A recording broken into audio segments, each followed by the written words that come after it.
NEET 2025 के biology का paper तो याद ही होगा, खास करके वो 3 सवाल जिसको ज्यादातर बच्चे आउट ऑफ एनसीईआरटी मान के चल रहे थे। आपको याद होगा, एक पेडिग्री एनालिसिस वाला क्वेश्चन था जो बहुत टीचर्स ने भी सॉल्व करते वक्त गलत कर दिया था, एक फिग वाला क्वेश्चन था जो कंट्रोवर्शियल ही रह गया, और एक ट्विंस वाला क्वेश्चन था जो टेक्निकली एनसीईआरटी का पार्ट था, बट अगर आप सिर्फ एनसीईआरटी पढ़ के गए हैं और आपको टीचर ने नहीं पढ़ाया तो उन क्वेश्चंस को आप सही नहीं कर पाएंगे। तो आज के वीडियो में हम इसी चीज पे बात करने वाले हैं कि एनसीईआरटी के ऐसे कौन से चैप्टर्स हैं जिसको आपको एनसीईआरटी के बियॉन्ड पढ़ना चाहिए, और स्पेसिफिकली उनमें कौन से टॉपिक्स हैं जिनको आपको थोड़ा एनसीईआरटी के बाएं दाएं जाके पढ़ना चाहिए, ताकि नीट 2026 के लिए आप बिल्कुल प्रिपेयर्ड रहेंगे।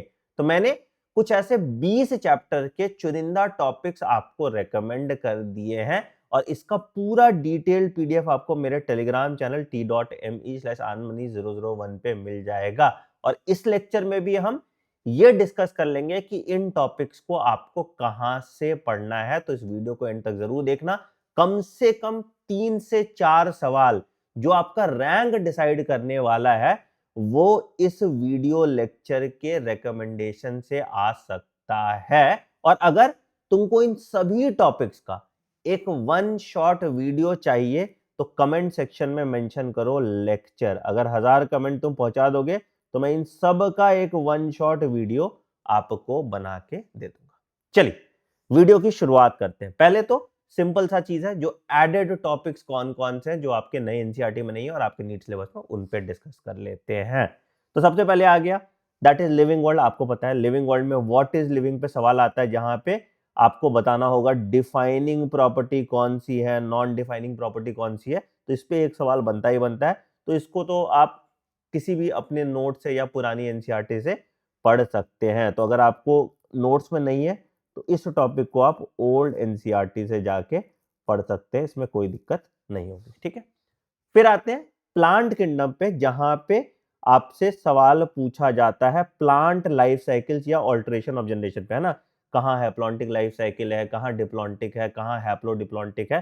तो इसमें आपको थोड़ा बियॉन्ड एनसीईआरटी जाके सबकी लाइफ साइकिल देखनी पड़ेगी, एल्गे की, ब्रायोफाइट्स की, टेरिडोफाइट्स की, है ना। और स्पेसिफिक कुछ एग्जांपल्स भी कि कुछ में जिसमें डिप्लॉन्टिक लाइफ साइकिल हो रहा है, किसमें हैप्लोडिप्लॉन्टिक हो रहा है, किसमें हैप्लॉन्टिक लाइफ साइकिल हो रहा है। तो वो बियॉन्ड एनसीईआरटी जाके इसके एक्सेप्शंस आपको देखने पड़ेंगे, है ना। इसके एक्सेप्शन आपको पूरा जाके देखना पड़ेगा, and this is very important, क्योंकि एक तो ये आपके एनसीईआरटी में नहीं है अभी, ठीक है, नई एनसीईआरटी में नहीं है। बट जब आप पूरा चैप्टर पढ़ते हो, जब एल्गे है तो लाइफ साइकिल आप पढ़ते हो, उसी में बताना होता है कि हैप्लॉन्टिक है या डिप्लॉन्टिक है या हैप्लोडिप्लॉन्टिक है ना।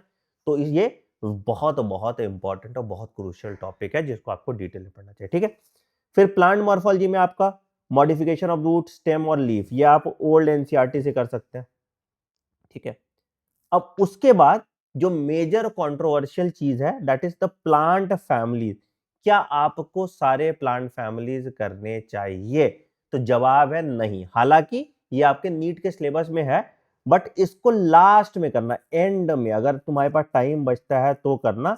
अभी प्लांट फैमिलीज में आप सिर्फ सोलानेसी कर लीजिए, ठीक है, और बहुत शौक है आपको तो फैबेसी कर लीजिए, दैट इज तुम्हारा लेग्यूमिनेसी जो हो गया। ठीक है, बाकी और प्लांट फैमिलीज पे सवाल नहीं आएगा। ये एनसीईआरटी की गलती है या एनटीए की गलती है, उन्होंने पुराना सिलेबस उठा के आपको चिपका के दे दिया। ठीक है, ब्रासिकेसी में सिर्फ आपको फ्लोरल फॉर्मूला याद रख लीजिएगा, ठीक है, और बाकी कुछ भी आपको नहीं पढ़ना। Trust me on that when I am saying you this. ठीक है, तो इसको आप स्किप मार सकते हो, आपको कोई दिक्कत नहीं आनी चाहिए। ठीक है, ये मॉर्फोलॉजी ऑफ फ्लावरिंग प्लांट की बात है। तो आपको सिर्फ सोलानेसी पढ़ना है और दूसरा फैबेसी पढ़ना है। मैं रिपीट कर देता हूं, ये आपके एनटीए के सिलेबस में बाकी चीजें दी है, तो आपको पढ़ने का मन है तो पढ़ लीजिएगा, बट मेरा दावा है कि इस पे सवाल नहीं आएगा।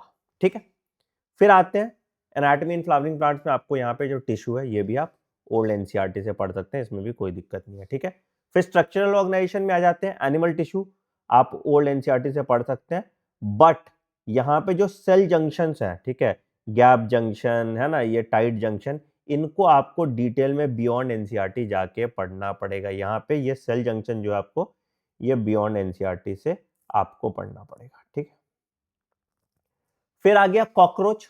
कॉकरोच को भी आप ओल्ड एनसीईआरटी से पढ़ सकते हैं, जहां ओल्ड एनसीईआरटी मैं वहां कुछ नहीं लिख रहा हूं, ठीक है, ओल्ड एनसीईआरटी से आप पढ़ लीजिए, ठीक है।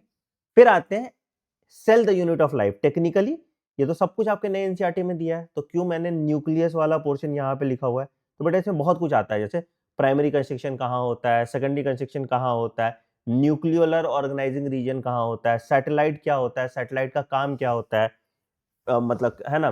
फिर उसके बाद रिपीटेटिव सीक्वेंस में क्या होता है, वो एटी रिच होता है, जीसी रिच होता है, ठीक है। फिर टीलोमियर सीक्वेंस क्या होता है ना, तो इनका फंक्शन क्या होता है। तो यहाँ पे आपको थोड़ा डिटेल में जाके इन चीजों को पढ़ना पड़ेगा, खास करके न्यूक्लियस वाला पार्ट। बाकी तो सब कुछ आपके एनसीईआरटी में दिया है, बाकी कुछ एनसीईआरटी के बियॉन्ड इस चैप्टर से नहीं आता है, बट इसको आपको डिटेल बियॉन्ड एनसीईआरटी जाके थोड़ा आपको पढ़ना पड़ेगा, नहीं तो आप यहाँ पे फंस सकते हैं इक्का दुक्का सवाल में। तुम देखोगे जब तुम्हारे मॉक टेस्ट दे रहे होगे तो इनसे तुमको सवाल दिख रहा होगा, तभी तुम्हारा 360 तक नंबर नहीं आ पाता है, ठीक है। बायोमोलिक्यूल्स में भी एक चीज होता है जहां पे कॉम्पिटिटिव और नॉन कॉम्पिटिटिव इनहिबिशन है। वैसे तो एनसीईआरटी तुम्हारी समझाती है उसको, बट उसमें ग्राफ नहीं बताती कि किसका वीमैक्स सेम होगा, किसका केएम आधा हो जाएगा, है ना। तो वीमैक्स किसका सेम होता है, केएम मिचलिस कांस्टेंट जो होता है वो किसका आगे पीछे होता है, ये भी आपको बियॉन्ड एनसीईआरटी जाके पढ़ना पड़ेगा, ठीक है। This is also very important, ठीक है। फिर आ गया cell cycle and cell division में। इस पे सवाल जो जहां तक आता है, अमाउंट ऑफ डीएनए और नंबर ऑफ क्रोमोसोम, है ना, कि मतलब डिप्लोटीन फेज में क्या हो जाएगा, या मियोसिस 1 के बाद क्या हो जाएगा, है ना, या इंटरकाइनेसिस के बाद क्या हो जाएगा। तो इस पे बड़ा सवाल आता है, इस पे न्यूमेरिकल्स क्वेश्चन बनते हैं, तो ये बहुत इंपॉर्टेंट है, ठीक है। बाकी इसमें ऐसे भी न्यूमेरिकल्स बनते हैं कि a cell is half filled, मतलब या एक test tube is half filled, ठीक है, और एक सेल डिवाइड कर रहा है हर 10 मिनट में, तो 11वें मिनट में कितना भरेगा, ठीक है। तो इसके अराउंड कुछ न्यूमेरिकल्स क्वेश्चन होते हैं, बहुत बेसिक न्यूमेरिकल क्वेश्चन होते हैं यूनिटी मेथड वाले, बट अगेन एनसीईआरटी में नहीं दिए हैं और तुम इस पे कंफ्यूज हो जाते हो, तो इसको भी तुम एक दो न्यूमेरिकल इसके प्रैक्टिस कर लेना। अगर इसके क्वेश्चन चाहिए तो आप क्वेश्चन कमेंट सेक्शन में मेंशन कर दीजिएगा, मैं इसके क्वेश्चन आपको और प्रोवाइड करा दूंगा और इस पर डिस्कशन क्लास भी करा दूंगा, ठीक है। चलिए फिर आते हैं रेस्पिरेशन इन प्लांट्स पे। रेस्पिरेशन इन प्लांट्स में क्या है, नंबर ऑफ एटीपी पे सवाल आ जाता है। नंबर ऑफ एटीपी पे कैसे सवाल आते हैं कि मान लो कि फ्रुक्टोज 1,6 बिसफॉस्फेट है, तो कितना एटीपी बनेगा, ठीक है, तो वैसे करके आ जाता है। बाकी तो तुमने 36 38 एटीपी तो समझा ही है, ठीक है। क्यों होता है 36 और 38, ये अंतर कैसे आता है, ये भी आपको समझना है, ठीक है। 36 लेना है या 38 लेना है, ये भी आपको समझना है। प्लस किसी भी सेगमेंट से, मतलब कि मान लो कि इस पे है, या फैटी एसिड से कितना बनेगा एटीपी, तो नंबर ऑफ एटीपी का इक्वेशन पूरा ये समझना आपको बहुत इंपॉर्टेंट है। एनसीईआरटी बहुत क्लियरली नहीं मेंशन करती। बाकी रेस्पिरेटरी क्वेश्चन भी एनसीईआरटी में है, but respiratory question malic acid का 1.33 होता है, ठीक है। ऑर्गेनिक एसिड का ग्रेटर देन एनसीईआरटी लिख देती है, बट ये नहीं लिखती मैलिक एसिड का कितना है, ऑक्सैलिक एसिड का कितना है, और एनारोबिक रेस्पिरेशन में कितना होता है, ठीक है। तो ये डेटा आपको पता होना चाहिए। तो इसका 1.33 होता है, इसका 4 होता है ना, ये इन्फिनिटी हो जाता है, ठीक है। ये बड़ा इंपॉर्टेंट है। फिर आप breathing and exchange of gases में आएंगे, तो रेगुलेशन ऑफ ब्रीदिंग, है ना, पॉन्स, मेडुला, है ना, dorsal respiratory group, ventral respiratory group, ये कैसे काम करता है, थोड़ा बहुत इससे एक दो स्टेटमेंट में सवाल आता है, तो ये आपको बियॉन्ड एनसीईआरटी जाके करना पड़ेगा, ठीक है। प्लस इंस्पिरेशन का टाइम कितना होता है, एक्सपिरेशन का टाइम क्या कितना होता है, इंस्पिरेशन एक्टिव होता है, एक्सपिरेशन पैसिव होता है ना, ये सब बेसिक एक दो सवाल एनसीईआरटी के थोड़ा बाएं दाएं होकर चुन्नू मुन्नू सवाल इससे आते हैं, तो ये आपको बियॉन्ड एनसीईआरटी करना है। ये बहुत ज़्यादा इंपॉर्टेंट नहीं है ये वाला पार्ट, आप इसको एनसीईआरटी से भी करोगे तो ऐसा कोई बहुत फंसने वाले नहीं हो, तो ये बहुत क्रूशियल नहीं है, इसको आप लास्ट में कर सकते हैं, ठीक है। फिर आते हैं बॉडी फ्लूइड्स एंड सर्कुलेशन। अब यहाँ पे बहुत सवाल बनता है, खास करके कौन सा वाल्व कब क्लोज हो रहा है, कौन सा वाल्व कब ओपन हो रहा है ना, तो ये तीनों टॉपिक को आपको कार्डियक साइकिल को एक सिंक में कहानी के फॉर्म में आपको पढ़ना है। तो ये मैं तुमको डिटेल में कार्डियक साइकिल विथ ईसीजी, और ईसीजी में भी खास करके पीआर इंटरवल, है ना, क्यूआरएस पीक उठा है तो क्या है, ठीक है, तो इसका जो आपका सिम्टम्स है ना, या ये क्या डिटरमाइन करता है, तो ये बहुत डिटेल में हमको करना पड़ेगा, क्योंकि ईसीजी से एक या दो सवाल आया तो तुम खुश हो सकते हो। मतलब थोड़ा भी बाएं दाएं करके एग्जामिनर एक भी सवाल अच्छा बना देगा तो तुम्हारी बैंड बज सकती है। तो ये चीज आपको ठीक रखना पड़ेगा। This is very important, this is very important. इसके लेक्चर मैं आपके अलग से एक लगा दूंगा, ठीक है। ये देखना ही देखना है आपको, सिर्फ एनसीईआरटी से आपको ये कभी समझ नहीं आएगा, ठीक है। फिर आते हैं न्यूरल कंट्रोल एंड कोऑर्डिनेशन में, इसमें रिफ्लेक्स एक्शन पे है ना, रिफ्लेक्स एक्शन पे इसमें ये आपका जो रेस्पिरेटरी, वो आपका रूट गैंग्लियन होता है, डॉर्सल रूट गैंग्लियन होता है, वेंट्रल रूट गैंग्लियन होता है ना, इस पे सवाल आता है, ठीक है। प्लस किस तरह का रिफ्लेक्स है, तो ये आपको आना चाहिए। इस पे लेबलिंग पे भी सवाल आता है, तो ये आपको बियॉन्ड एनसीईआरटी जाके आपको पढ़ना ही पढ़ना पड़ेगा, ठीक है।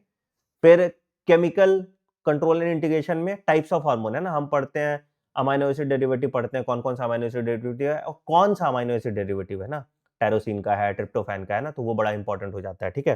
प्लस कुछ डिसऑर्डर्स जो आपके एनसीईआरटी में बहुत अच्छे से नहीं दिए, जैसे एडिशंस हो गया, कुशिंग हो गया, डायबिटीज इंसिपिडस हो गया, ठीक है। टाइप 1 डायबिटीज क्या होता है, टाइप 2 डायबिटीज क्या होता है, तो ये सब बड़ा इंपॉर्टेंट है, वो आपको बियॉन्ड एनसीईआरटी जाके थोड़ा बहुत करके पढ़ना पड़ेगा। That is also very very important, ठीक है। तो ये हो गया आपका यहाँ पे, जो आपको यहाँ से बियॉन्ड एनसीईआरटी जाके थोड़ा बहुत आपको पढ़ना पड़ेगा, ठीक है। अच्छा, तो ये चीज डिसऑर्डर्स भी बड़ा इंपॉर्टेंट है इसके पॉइंट ऑफ व्यू से, ठीक है। फिर आगे ह्यूमन रिप्रोडक्शन में, ह्यूमन रिप्रोडक्शन में क्या आ गया, खास करके हार्मोन रेगुलेशन, है ना। एक्चुअल हार्मोन का जो मैकेनिज्म है पूरा मेंस्ट्रुअल साइकिल में, ठीक है, बहुत लोग बहुत ज्यादा कंफ्यूज करते हैं। अगर आपको आता है बहुत अच्छी बात है, बट एनसीईआरटी पे यहाँ पे रिलाय नहीं कर सकते हो, तो यही मैकेनिज्म आपको डिटेल बियॉन्ड एनसीईआरटी जाके पढ़ना पड़ेगा, ठीक है। बाकी मोनोजाइगोटिक और डाइजाइगोटिक ट्विंस का तो आपको कहानी पता ही है, तो ये भी बड़ा इंपॉर्टेंट है, ये भी आपको पढ़ना है। ट्विंस के बारे में एनसीईआरटी देती है, बट कब मोनोजाइगोटिक होता है, कब डाइजाइगोटिक होता है, ये आपको पढ़ना पड़ेगा, ठीक। फिर आते हैं रिप्रोडक्टिव हेल्थ में। रिप्रोडक्टिव हेल्थ में आपने देखा ओरल कॉन्ट्रासेप्टिव, है ना, तो उसमें अब कौन सा हार्मोन कैसे काम करता है, ठीक है, इसका मैकेनिज्म बहुत अच्छे से एनसीईआरटी नहीं देती है, तो हार्मोन रेगुलेशन को वो समझना पड़ेगा। प्लस सहेली कैसे काम करता है, जैसे सवाल आ जाता है क्या सहेली ओव्यूलेशन प्रिवेंट करता है, ये इस पे सवाल आ जाता है ना। तो आपको पता है कि सहेली में ईस्ट्रोजन रिसेप्टर पे बाइंड करता है यूट्रस पे, जो एंडोमेट्रियम का थिनिंग करता है, तो ये फिजियोलॉजी बड़ा इंपॉर्टेंट है इसका, कि मैकेनिज्म कैसे काम करता है, ठीक है। फिर डेपोवेरा है, इंजेक्शन वाला, इंजेक्टिवल्स का सिर्फ नाम दे दिया एनसीईआरटी, फंक्शन कैसे होता है, क्या होता है वो नहीं बताया हुआ है, ठीक है। फिर कौन सा स्टेरॉयडल है, कौन सा नॉन स्टेरॉयडल है ना, क्या फायदा है क्या नहीं फायदा है नॉन स्टेरॉयडल और स्टेरॉयडल का, बड़ा इंपॉर्टेंट चैप्टर है, this is a very high weightage chapter, तो इसको थोड़ा बियॉन्ड एनसीईआरटी से आपको जाना पड़ेगा। प्लस असिस्टेड रिप्रोडक्टिव टेक्नोलॉजी में, है ना, ZIFT हम कब यूज करेंगे, GIFT हम कब यूज करेंगे, आपका ICSI हम कब यूज करेंगे, और आपका बाकी जो जैसे AI कब यूज करेंगे, IUI कब यूज करेंगे, तो ये रीजन क्यों यूज करते हैं वो बड़ा इंपॉर्टेंट हो जाता है, जो एनसीईआरटी क्लियरली मेंशन नहीं करती, तो इसको भी आपको बियॉन्ड एनसीईआरटी जाके पढ़ना पड़ता है। फिर आते हैं principles of inheritance and variation, बड़ा इंपॉर्टेंट चैप्टर, यहाँ पे जेनेटिक न्यूमेरिकल, कम से कम 200 क्वेश्चन इसका करो, इसमें मॉलिक्यूलर के भी क्वेश्चन होंगे, ठीक है। 200 क्वेश्चन इसका कम से कम करो। इसकी पूरी एक लेक्चर है जहां पे जितने तरह के जेनेटिक न्यूमेरिकल्स थे वो सब मेंशन्ड है, ठीक है। वो लेक्चर का लिंक मैं डिस्क्रिप्शन में डाल दूंगा, ये जरूर जरूर जरूर करना, ठीक है। पेडिग्री पे भी अगेन एक लेक्चर डिटेल में आपको लेना पड़ेगा, है ना, जैसे मायोटोनिक डिस्ट्रोफी है या ड्यूशेन मस्कुलर डिस्ट्रोफी है, कौन सा है डिटेक्ट करने में, खास करके एक्स लिंक्ड डोमिनेंट अगर है तो बड़ा कंफ्यूजिंग हो जाता है, ठीक है। तो कैसे आप पेडिग्री एनालिसिस डिटरमाइन करते हो, हर बार इस पे घटिया सवाल आ जाता था, पिछली बार अच्छा एक सवाल आया तो तुम्हारी बैंड बज गई थी, तो ये बड़ा डिटेल में हमें पढ़ना है।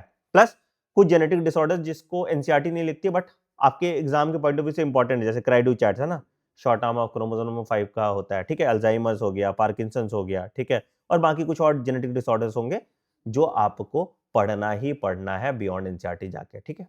इवोल्यूशन में जूलॉजिकल टाइम स्केल, अगेन इसका भी एक वीडियो मैं डिस्क्रिप्शन में डाल दूंगा, इससे अच्छा वीडियो तुमको पूरे यूट्यूब पे नहीं मिलेगा जूलॉजिकल टाइम स्केल समझने का, है ना, कौन सा एज ऑफ फिश था, कौन सा एज ऑफ रेप्टाइल्स था, कौन सा एज ऑफ, है ना, एम्फीबियंस था, तो वो सब पीरियड एरा एपॉक वो अच्छे से तुमको समझना है। प्लस एनसीईआरटी में जो टेबल दिया हुआ है ना, सिनोप्साइड थायरोप्साइड, है ना, वो सारा पूरा हमको पढ़ना है, ठीक है। थिकोडॉन कौन कहाँ से ओरिजिनेट किया, तो वो बड़ा इंपॉर्टेंट है, इससे सवाल बन सकता है, तो जूलॉजिकल टाइम स्केल्स भी बड़ा इंपॉर्टेंट है जो आपका रैंक डिसाइड करेगा। फिर ठीक है, फिर ह्यूमन इवोल्यूशन में क्रो-मैग्नन मैन का जिक्र आपकी एनसीईआरटी नहीं करती है, तो क्रो-मैग्नन मैन के बारे में हमको थोड़ा बहुत जानना है। प्लस हमको सबका क्रेनियल कैपेसिटी जानना है, सबका क्रेनियल कैपेसिटी भी तुम्हारे एनसीईआरटी नहीं दिया है, ठीक है, तो इस पे भी सवाल आता है लेबलिंग करने के लिए, ठीक है। जैसे 1450 किसका है, 1400 किसका है ना, तो हमने देखा था कि 1450 हम ह्यूमन का मान लेते थे और निएंडरथल का हम 1450 मान लेते, सॉरी निएंडरथल का हम 1400 मान लेते थे, इंसान का हम 1450 मान लेते थे मॉडर्न मैन का, ठीक है। और इसका सबसे ज्यादा मैक्सिमम क्रेनियल कैपेसिटी होता था, दैट इज 1650 सीसी, तो ये भी बड़ा इंपॉर्टेंट हो जाता है आपके पॉइंट ऑफ व्यू से, ठीक है। फिर ह्यूमन हेल्थ एंड डिजीज में चिकनगुनिया है, डेंगी है, स्पेसिफिकली एनसीईआरटी आपकी अलग से इसको लिखती है, ठीक है। तो ये भाई कहाँ पे से पढ़ना है, ये बायोलॉजी सप्लीमेंट्री मटेरियल से पढ़ लो, है ना, उसमें दिया हुआ है, और बाकी कुछ आपको नहीं पढ़ना, बायोलॉजी सप्लीमेंट्री मटेरियल जो खूब एकदम फोमोस पे क्रिएट किया गया था, you don't have to study biology supplementary material, सिर्फ आप चिकनगुनिया और डेंगू वहां से पढ़ लिए, ठीक है। फिर डिप्थीरिया प्लेग का नाम तुम्हारी एनसीईआरटी देती है, बट डिटेल में एक्सप्लेन नहीं करती, तो वो भी आप यहाँ से कर लीजिए, ठीक है। फिर types of antibody, IgA, IgD, IgE, IgG, IgM, सबसे छोटा कौन सा है, सबसे बड़ा कौन सा है, प्राइमरी रिस्पॉन्स कौन सा शो करता है, सेकेंडरी रिस्पॉन्स कौन सा शो करता है, कौन सा प्लेसेंटा क्रॉस कर सकता है, सबका क्या स्पेसिफिक फंक्शन है। तो ये एंटीबॉडी बड़ा अच्छे से आपको डिटेल में एक डब्बा के फॉर्म में देखना पड़ेगा, ठीक है। फिर एपिटोप पैराटोप पे सवाल आता है, ये भी एनसीईआरटी नहीं लिखती, बट आपके एग्जाम के पॉइंट ऑफ व्यू से इंपॉर्टेंट है बड़ा, ठीक है। फिर एलएसडी किससे बना, ठीक है। बारबिट्यूरेट्स, बेंजोडाइजेपिन और एम्फेटामिन का क्या एग्जैक्ट फंक्शन है, इस पे सवाल आता है। जैसे बारबिट्यूरेट सेडेटिव है, ठीक है, बेंजोडाइजेपिन तुम्हारा एंटी एंजाइटी के लिए होता है, एम्फेटामिन तुम्हारा शक्तिमान ड्रग है, स्टिमुलेंट होता है। तो एनसीईआरटी सिर्फ इतना लिख देती है, barbiturates, benzodiazepine, amphetamine, these help तो क्या कोप पेशेंट विद मेंटल इलनेस, कौन सा का क्या काम है तो नहीं लिखा, और इस पे सवाल बन सकता है, तो ये बड़ा इंपॉर्टेंट है, ठीक है। बाकी ऑर्गेनिज्म एंड पॉपुलेशन में organism and environment added topic है, तो उसमें कोई दिक्कत नहीं है। प्रोटो कॉपरेशन एनसीईआरटी नहीं देती है, तो आपको म्यूचुअलिज्म और प्रोटो कॉपरेशन का डिफरेंस पता होना चाहिए। डिफरेंस बस इतना होता है भैया, म्यूचुअलिज्म क्या है, इट इज हम बने तुम बने एक दूसरे के लिए, तुम्हारे बिना हम मर सकते हैं, मतलब दिक्कत हो जाएगी। और प्रोटो कॉपरेशन में क्या है भैया, प्रोटो कॉपरेशन हो तो बड़ा अच्छा है, नहीं हो तो कोई बात नहीं, है ना, just like friends with benefit. तो इस तरह से तुमको प्रोटो कॉपरेशन, जैसे इसका एग्जांपल आता है हर्मिट क्रैब और किसका नाम भूल गया मैं ठीक है। तो हर्मिट क्रैब के साथ किसी का सी एनिमोन और हर्मिट क्रैब, है ना, के साथ इसका आपका, तो प्रोटो कॉपरेशन इसका आंसर होता है, ठीक है। फिर एमेंसिलिज्म भी बहुत अच्छे से एनसीईआरटी ने मेंशन किया, तो एमेंसिलिज्म भी आपको अच्छे से देखना पड़ेगा, इनका एग्जांपल भी देखना पड़ेगा, ठीक है। फिर सबसे इंपॉर्टेंट आ जाते हैं आखिरी topic, that is ecological pyramid. Ecological pyramid में कहाँ पे पिरामिड इन्वर्टेड है, कहाँ पे पिरामिड इरेक्ट है, कहाँ पे पिरामिड स्पिंडल शेप्ड है ना, तो ये चीज आपको देखना पड़ेगा। जैसे ट्री इकोसिस्टम के बारे में नहीं बताता, पैरासिटिक फूड चेन के बारे में नहीं बताता, फिर उसके बाद तुम्हारे लेक में कैसा होगा पिरामिड ऑफ बायोमास, है ना, तो इन सब पे सवाल आता है। तो इकोलॉजिकल पिरामिड भी आपको बियॉन्ड एनसीईआरटी जाना है। तो these are the certain chapters जिसको आपको एनसीईआरटी के थोड़ा बाएं दाएं होकर पढ़ना है, बाकी आप एनसीईआरटी लाइन बाय लाइन पढ़िए, आपका एक भी सवाल मिस नहीं होगा। तो ये कम से कम अगर सब मिला लोगे तो ये अप्रोक्सीमेटली 3 घंटे का लेक्चर होगा।